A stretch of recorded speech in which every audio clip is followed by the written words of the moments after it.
What up, y'all? We are here for our Secret Teachings of Jesus segment. This is our Saturday night secret sermon. Hope everybody is well.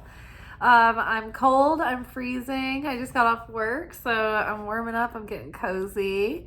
I got this new mirror, which I love. So the last couple of days I've been doing a lot of redecorating projects in my living room, and I manifested a bunch of gold leaf frames just randomly. So I did some framing projects, and so I was kind of nesting, and I did not do our 2024 prediction series yet, but I still am excited about doing it, and if I can start some of them tomorrow, I will before work, but as soon as I can, I am excited about filming those. Okay, so for Saturday night secret sermons, we are delving into the Gnostic Gospels, and this is just something that I had a curiosity and an interest in, and I didn't know when I'd have time to do it. So I thought I would make this one of our weekly episodes, and that's how this came about. I'm not a theologian or anything. I just read a portion that stands out to me right before I come on camera. And then I press record and I start giving you guys kind of the downloads that I'm getting and the insights. Someone recently asked me how I knew all of these things. And the only answer I can give you is that it is a cumulative lifetime study of random eclectic interests and in magical systems and spiritual schools of thought, and a little bit of liking astrology. I take Kabbalah classes, and I read the Zohar. And the Zohar is the deepest spiritual interpretation of the Old Testament. It's like the metaphysical commentary on the Torah. And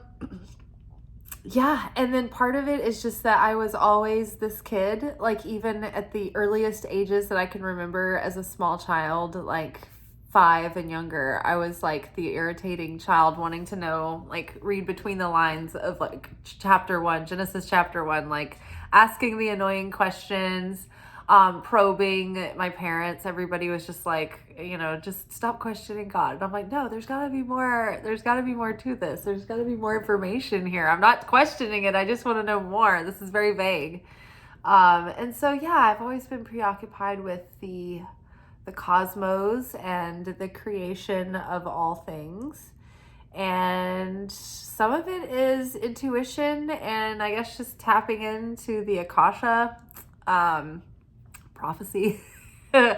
And then, like I said, cumulative study, a million random books. So it all just kind of goes into, I don't know,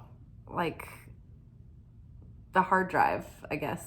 And it comes up as it's relevant. All right. So we are in the Gospel of Philip. Oh, yeah. So saying all that to say, I'm no expert. I'm just interested. But I actually have gone back and read some of the chapter intros and things like that, where they're talking about the literature, the scholarly breakdown of these, and we're not far off, and so I've been pleasantly surprised to find out that we're pretty much right on target with our interpretations here, including all of us. It's not just me sitting here. There's a lot of us in here. Okay, so this portion of the Gospel of Philip, and if you want to see other episodes, there is a Secret Teachings of Jesus playlist on my channel. There is a million segments from the Gospel of Philip, and then at the very beginning, I had done the the Secret Book of James. And so the Secret Book of James is more like dialogue and scenes. The Gospel of Philip has been very much these portions of text that are really cryptic, and they're kind of meant to be meditated upon. And so let us get started. So last week's episode was called The Names of God, I think. Where was it? We did the portion. I think it's called the names of God. The name of the Father. Last week we did the name of the Father. This week, the portion is called Jesus's names. So I would say if you haven't seen last week's video, I'm thinking that these two are going to be very related, or they'll supplement one another very nicely. So Jesus's names. The apostles who came before us used the names Jesus. Okay, this is a lot of consonants and vowels all together. I'm just showing you right now. Where is it? Where is this word?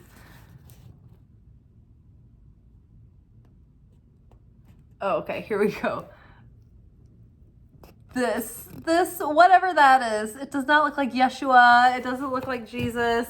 It's like Isuas, Nazarias, Messias, Nazarios,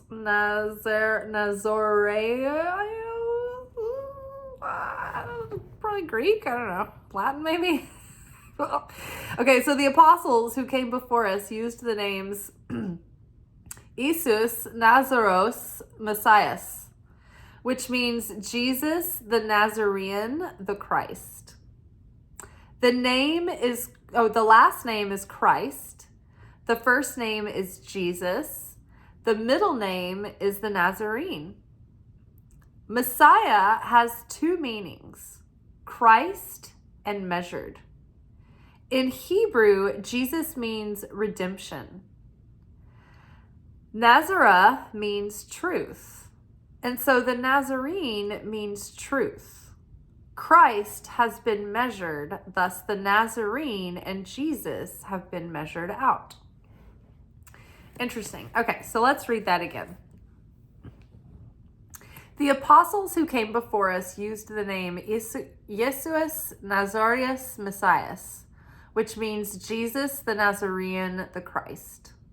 The last name is Christ. The first name is Jesus. The middle name is the Nazarene. Messiahs has two meanings, Christ and measured. In Hebrew, Jesus means redemption. Nazareth means truth. And so the Nazarene means truth. Christ has been measured. Thus the Nazarene and Jesus have been measured out. Okay. There are some footnotes here. So I'm going to just go read this again. I'm going to include the footnotes and then we'll unpack. Okay, so the apostles who came before us used the name Jesus Nazaris Messias, which means Jesus the Nazarene, the Christ. Okay.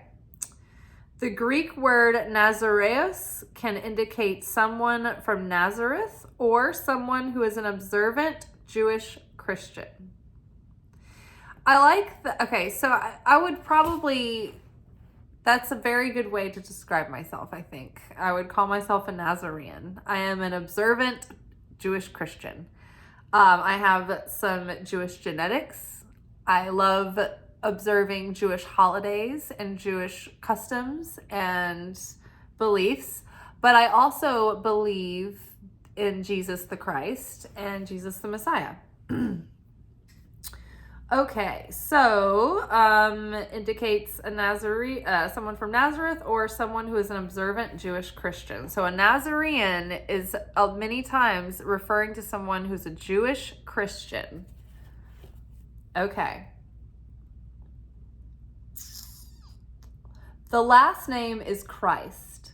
The first name is Jesus. The middle name is the Nazarene. Okay. The Greek word Nazarenos indicates someone from Nazareth. Okay. Messias has two meanings. I don't know why it's like not spelled Messiah. It's spelled Messias. I don't know why that is, but okay. So Messias has two meanings, Christ and measured.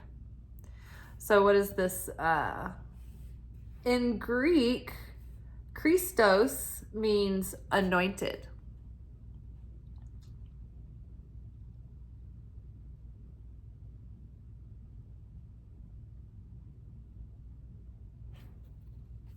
and measured. In Syriac, Misha can have both meanings. Mashiach, yeah, it can have two meanings. That's another way to say Messiah, but it's spelled differently. Okay. And in Hebrew, Jesus means redemption. Jesus comes from the Hebrew and Aramaic names Yeshua and Joshua, which means the Lord, Yahweh, is salvation. So Yahshua, which means the Lord, Yahweh, is salvation, or the like. Okay, so the Lord is salvation. So Jesus comes from the Hebrew and Aramaic names Yeshua and Joshua, which mean the Lord Yahweh is salvation.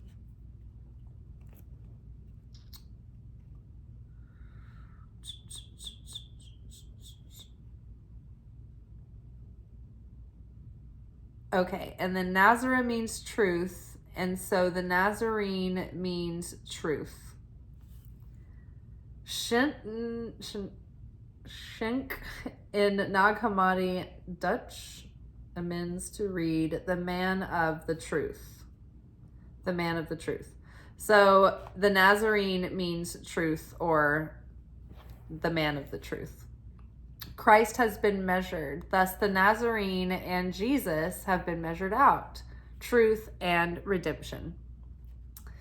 Okay, so this is a lot.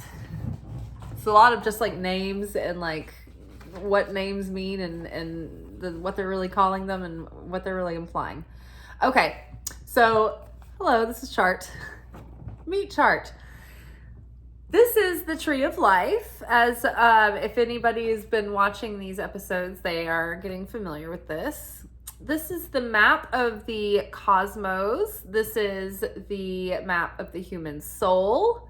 This is also the map of the Godhead, the governing forces of God. What we are looking at here is essentially the vessel, and the light goes down forth through this vessel. This is the tree of life. This is the right-hand column of mercy.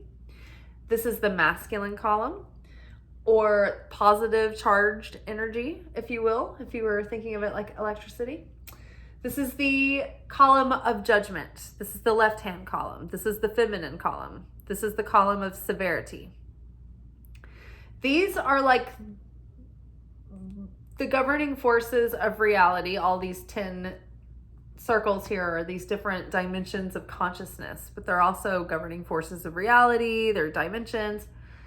And so within us, these are either virtues or vices, depending on whether or not they are in balance, essentially.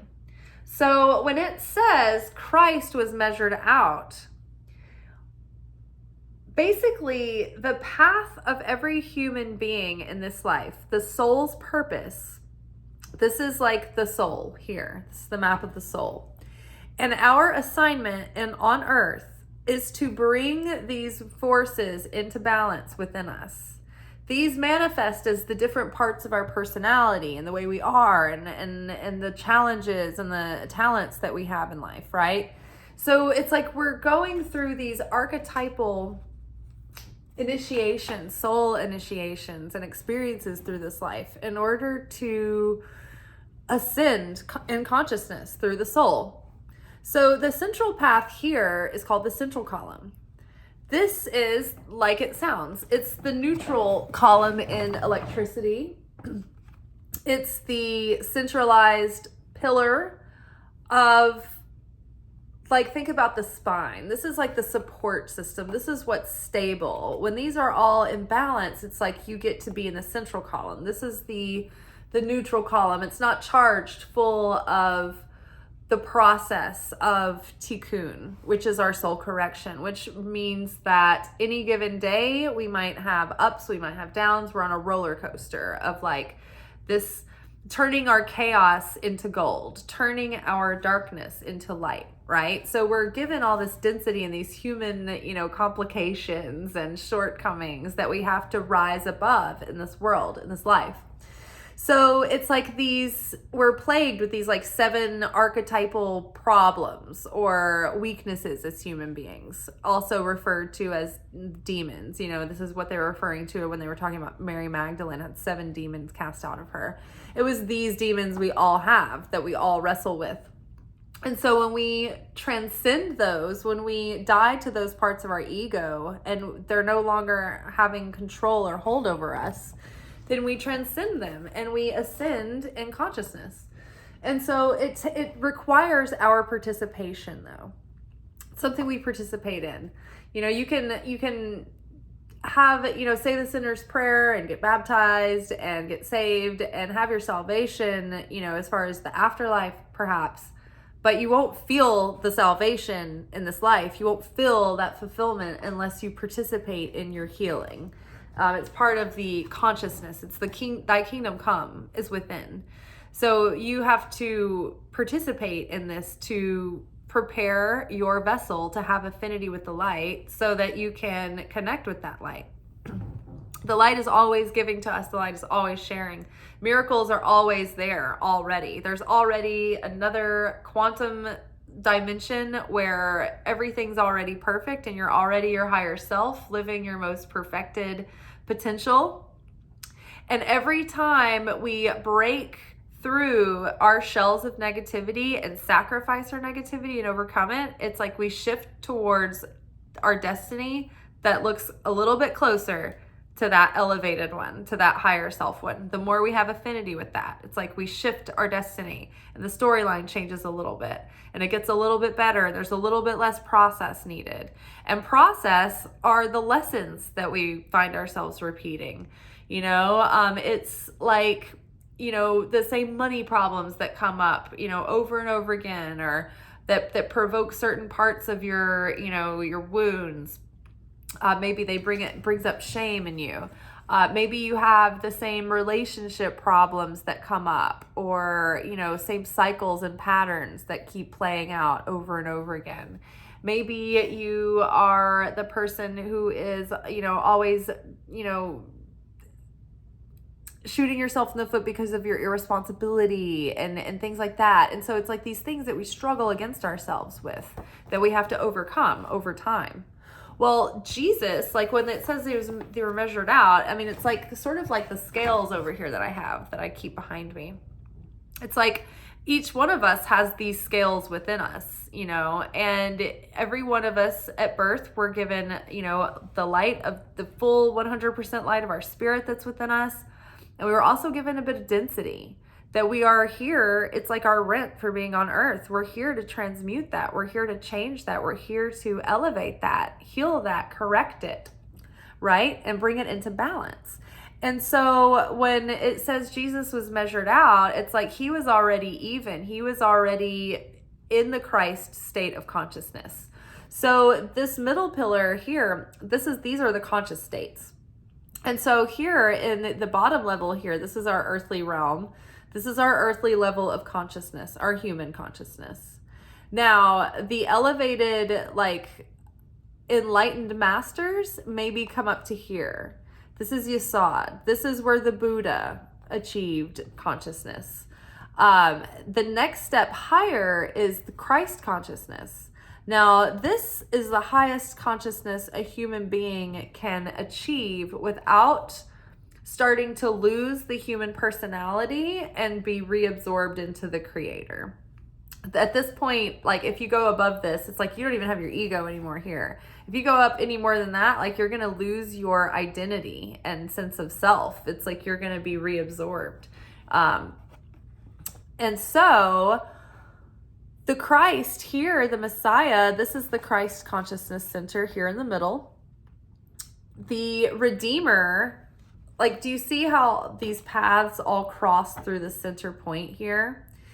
This is all of these different powers and governing forces being reconciled together and sort of infused into this all-encompassing unconditional love and compassion, and this is the bridge, the portal even to the other side, to many of the mysteries. So the Christ here has been measured out and is in balance and is the redeemer of all of these warring and governing forces within us that are, that we need to bring into balance, right? And so in order to do that, the aim is Christ consciousness. That is the center. That is when everything's totally level and functioning at your highest level of humanity with the most open heart, and you're in your humanity with your divinity activated. That is the Christ. The Christed person is a person who is fully human and also fully divine at the same time. And they have complete correction and balance of their tikkun, which means that throughout their incarnations, they have corrected all of their souls' imbalances and brought them into equality, equitability. I was going to say egotism, but it's not right. Okay, so the apostles who came before us used the names Jesus, Nazarius, Messias, which means Jesus the Nazarene, the Christ. Now remember, the Nazarene is someone who is a believer of the Christ as a Jew, as a practicing Jew. And so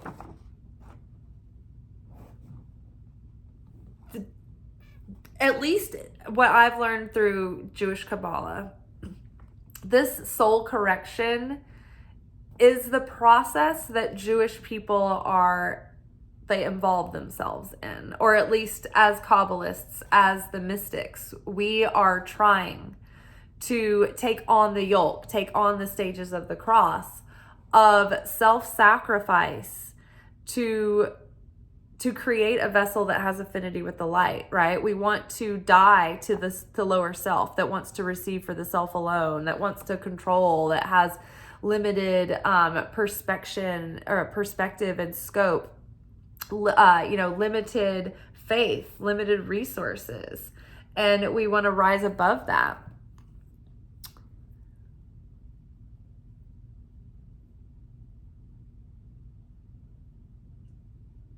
And so Jesus the Nazarene, the Christ, the last name Christ, the first name Jesus, and the middle name is the Nazarene.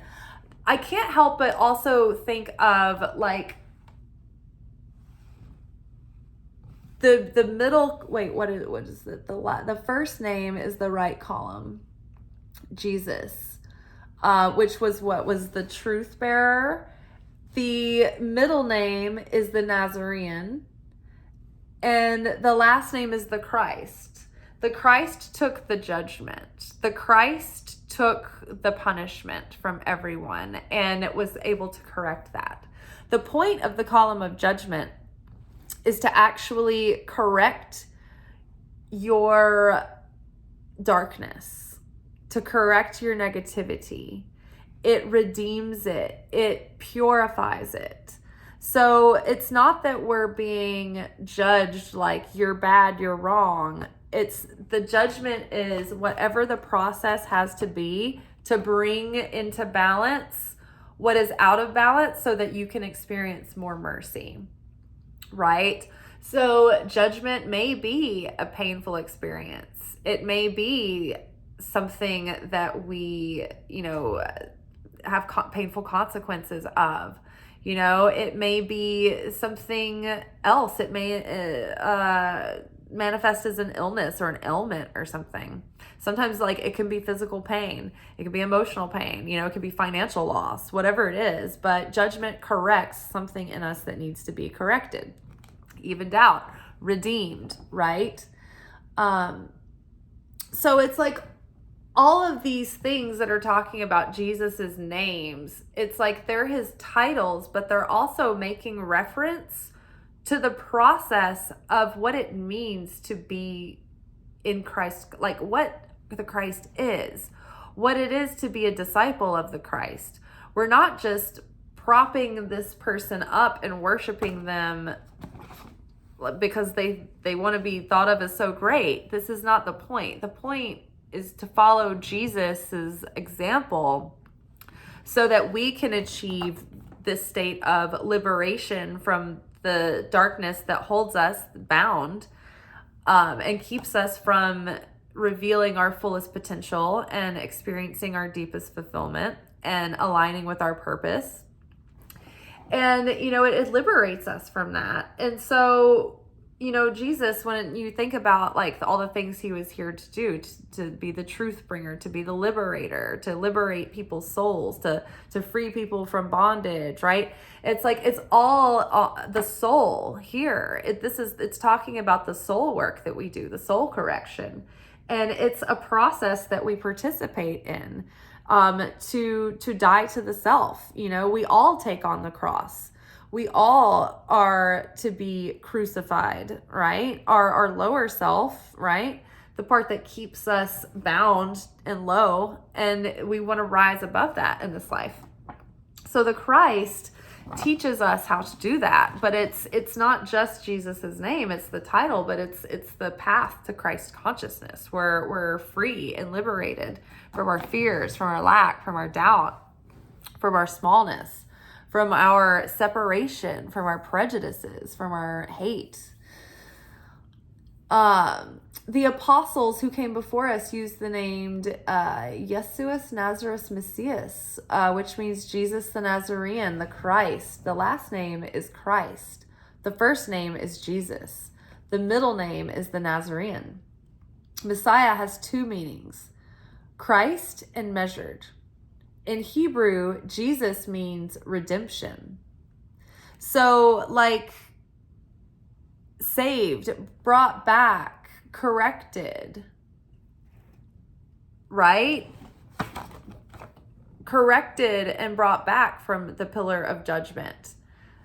Brought back to the central column where we can have certainty, right? Where we can have cause consciousness, where we can be in flow with the light that's coming down and channel that through and be like, and channel miracles, right?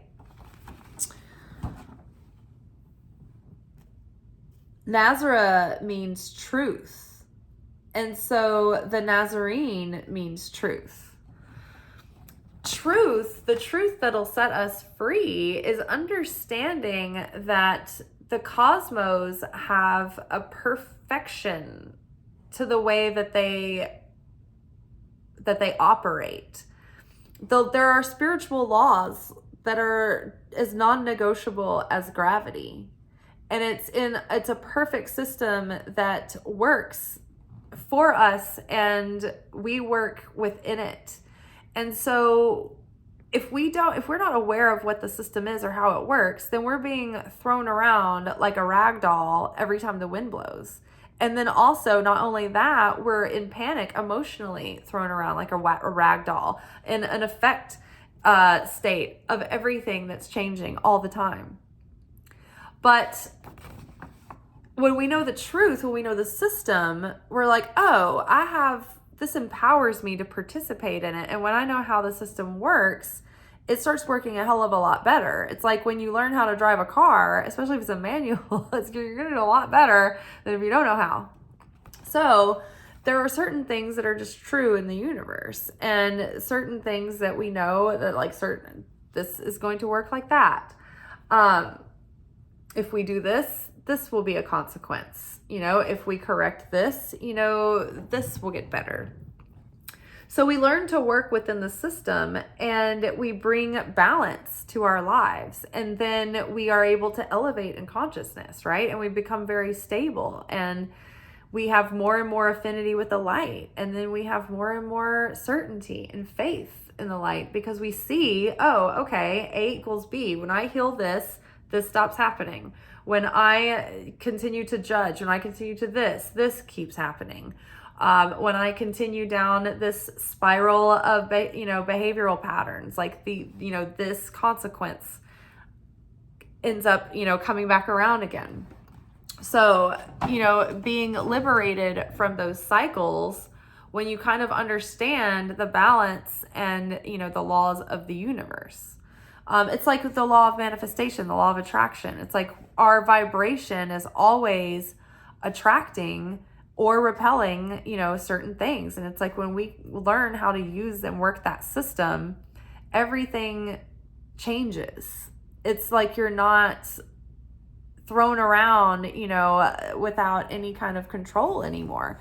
It's like control is an illusion, but we can participate and bring intention into what we're co-creating with the divine.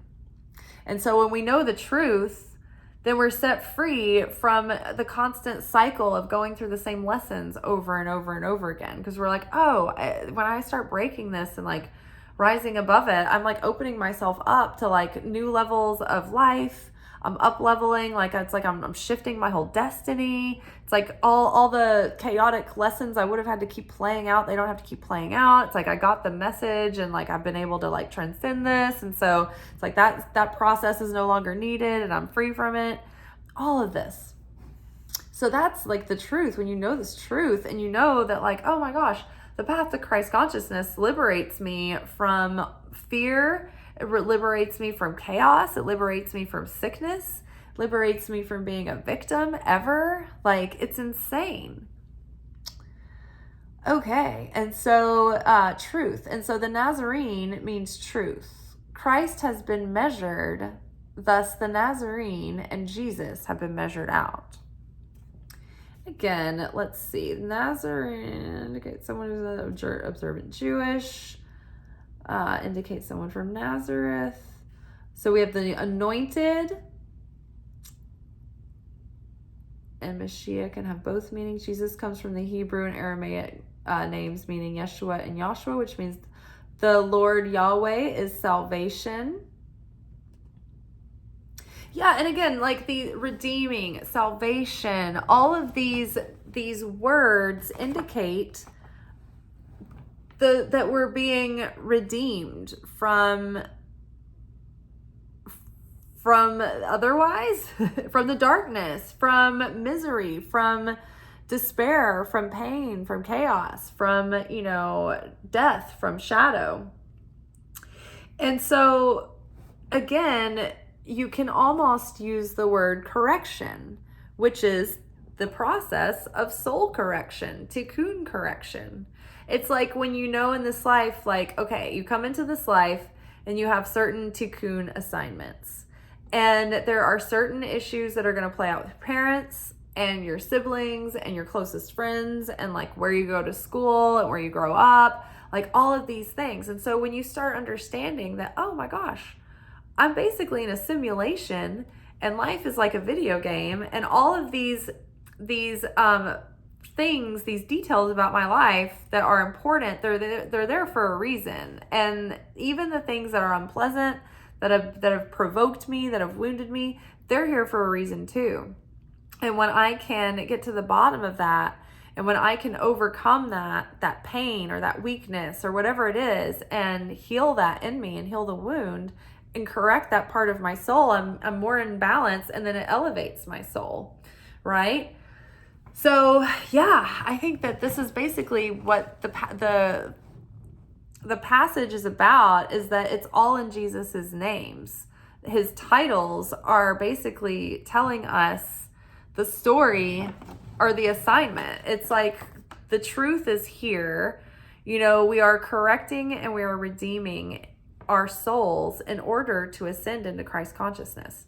Jesus was here to be the way shower and the truth bringer, and to show us, okay, look, when you go through this system and your soul is balanced and corrected, then you are going to have this central column consciousness come online, and you are going to be able to channel the miracles of God, because you're going to have, as an instrument, as a vessel, you're going to have affinity with the light.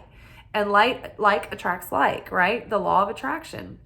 Knowing these spiritual laws, right? It like unlocks.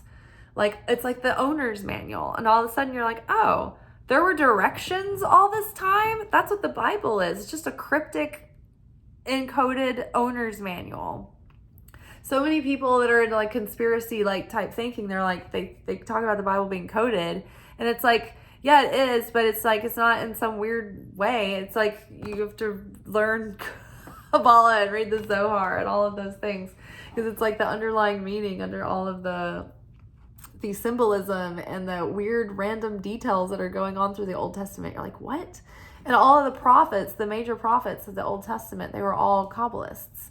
This was passed down verbally to the high priests. It wasn't general knowledge. It was too dangerous. People who knew how to use this were too empowered at the level of consciousness that humanity was in at the time. It was just like, it would be out of control. That's why it was like banned and forbidden, and it was passed in secret, and like only to the high priests who were prepared to know this knowledge.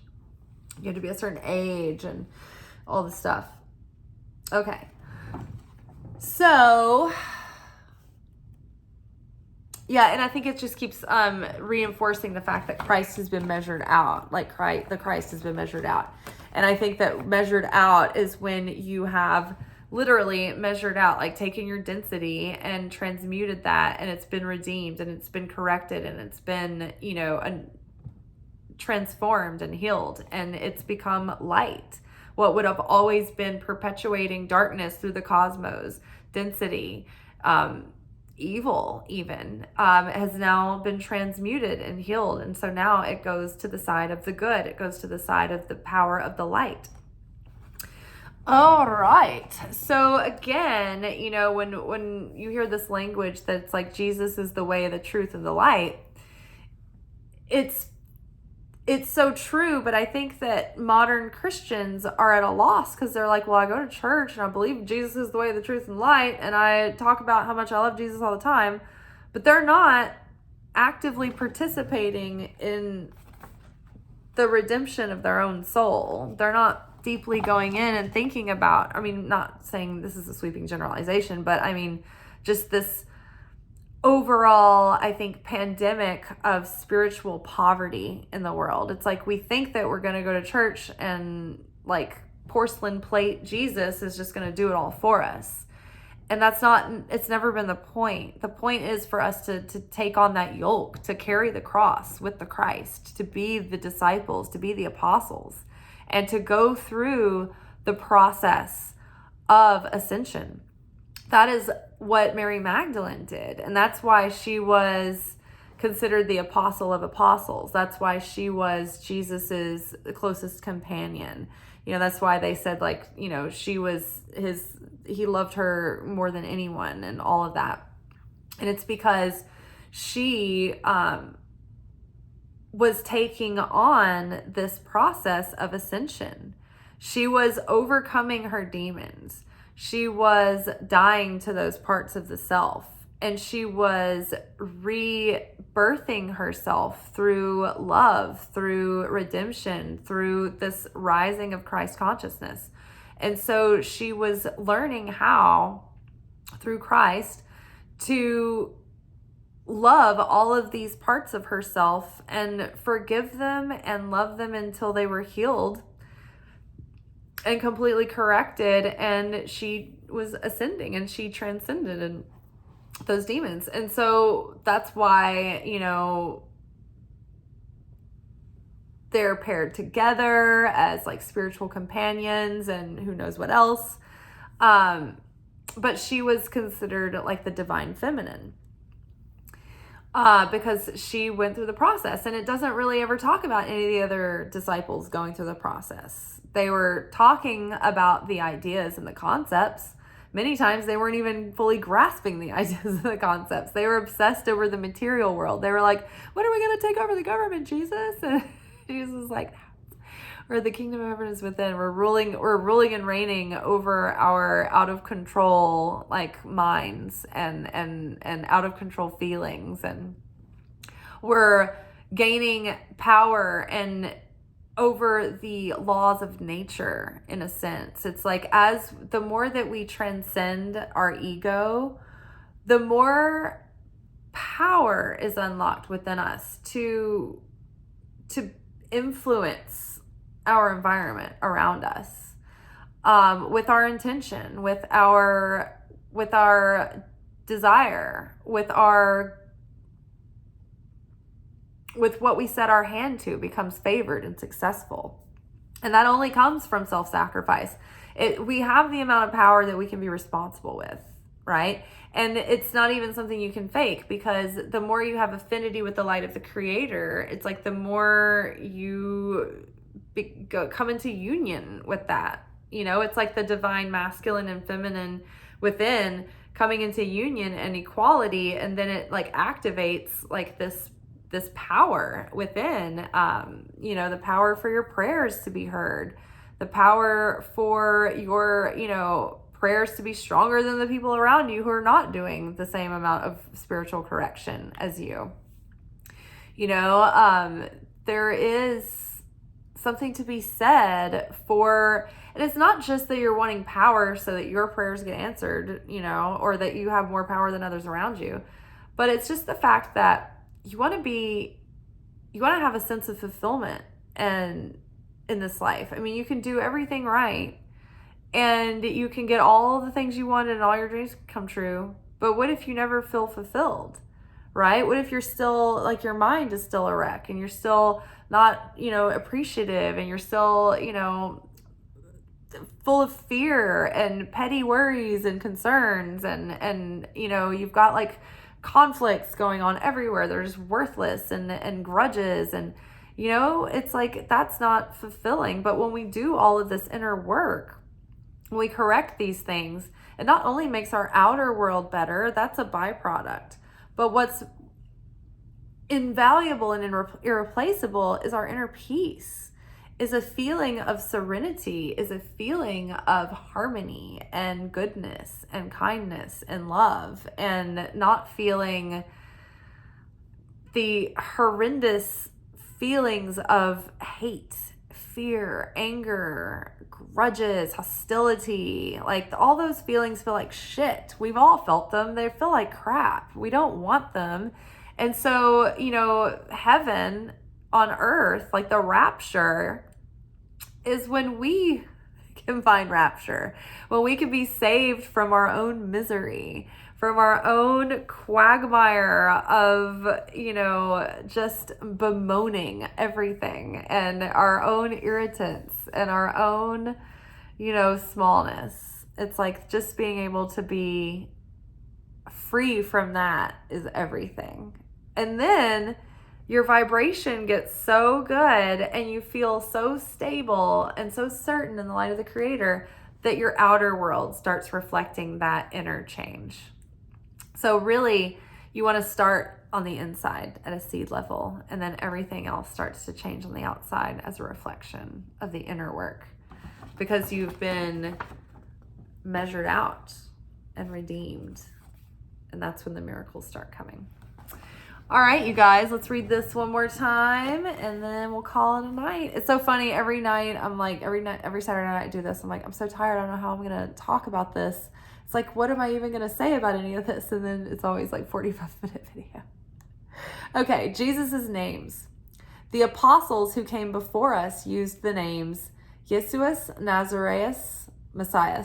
I've said that different every time. Which means Jesus the Nazarene, the Christ. The last name is Christ. The first name is Jesus. The middle name is the Nazarene. Messiah has two meanings, Christ and measured. The Hebrew Jesus means redemption. Nazareth means truth. And so the Nazarene means truth. Christ has been measured. Thus, the Nazarene and Jesus have been measured out. The Lord is salvation. Yahweh is salvation. So again, last week when we were talking about the names of God and how the Yahweh, Lord, Jesus was referred to by the apostles as Lord, as Yahweh. Jesus was the physical manifestation of God. Jesus was the perfected vessel in human form of God. And so the Christ is Lord, right? The Christ is the physical expression of the light, of the Creator, of Lord. We can channel that through our consciousness, right? Through our acts of sharing with others. That's the vertical of the cross is our connection to source and our drawing down that divinity, that light, that love. The horizontal pillar of the cross is us extending that compassion and that love and that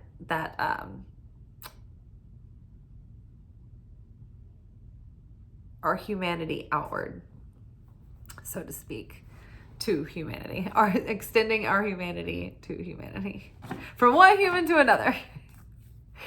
All right, y'all. Tired, hungry. Gonna call it a night. I hope that y'all have a good rest of your day. I bet you're watching this on Sunday, possibly. So I hope it's a nice, beautiful Sunday for you. Snowing is possibly in the forecast for everybody, so make sure and go get your groceries and all those things that you need before, so you don't have to get iced in without your creature comforts. All right, ciao.